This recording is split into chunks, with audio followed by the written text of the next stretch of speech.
Well, let's talk about one of the main issues Rainbow Six players have: bad teammates. All of us get bad teammates not only 1 or 2 games, but it seems like all the time. No.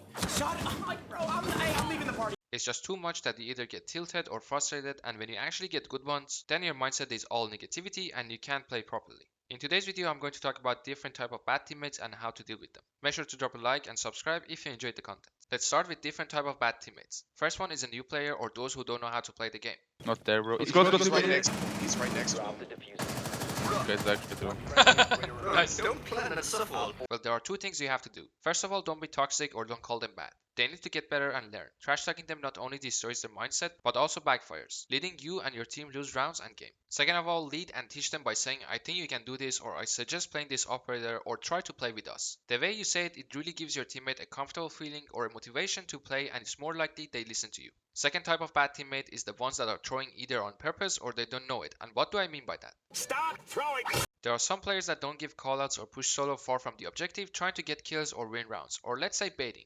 The first step you have to take here is ask if they have a mic or if they can push with you as a team. Explaining why is it better to play together and how can you win the round. So my point here is give them a reason to win the game or give them the role they want to play. So that way you get more value out of them, because at the end of the day, no one wants to play rank just to lose. Now we only have to take the second step if these throwers don't listen to you and actually start throwing on purpose. And that's playing off these bad teammates. You can let them play aggressive and refract them, which puts you and your team in a good position. Another thing you can do is let them push alone and distract the enemies on the other side of the map, which creates a chance for you to flank or take control of the map easier.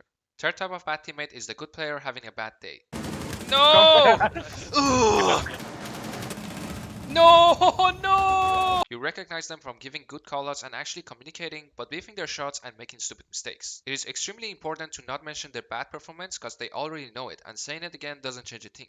Instead, you want to compliment them for getting few kills or actually using their utility to help the team, and that can hopefully bring their mindset back into the game. Well played, dude.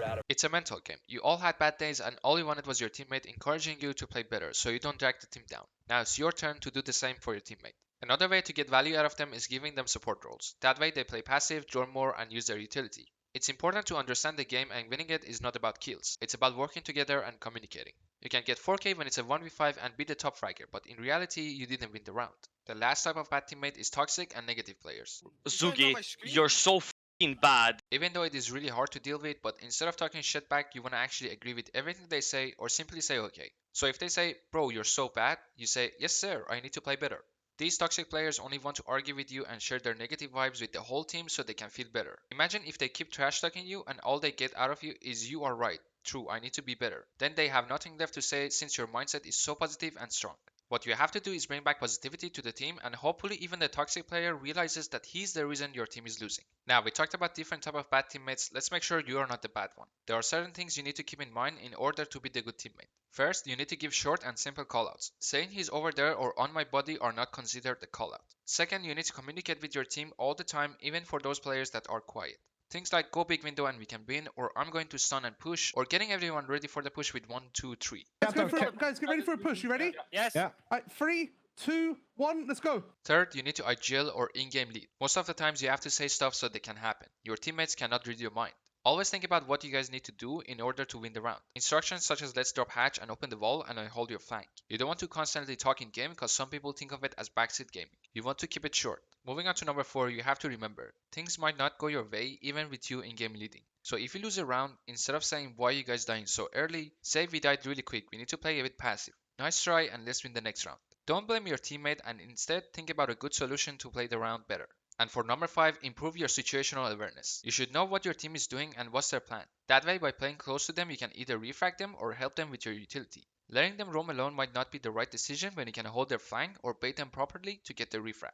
At the end, you must also listen to what your team has to say and adapt, and know that you being stuck in one rank, it's not because of your teammates. There are so many solo queuers out there having the same mindset, and that's no one gives a call out or play as a team. So if you give a call out and the other solo queuer sees you as a team player, then he joins you. If you're top fragging every game and actually leading your team towards the win, then you will hit higher ranks. Hope you enjoyed today's video. Make sure to like and subscribe. Watch these 2 videos if you want to improve, and I see you guys in the next video.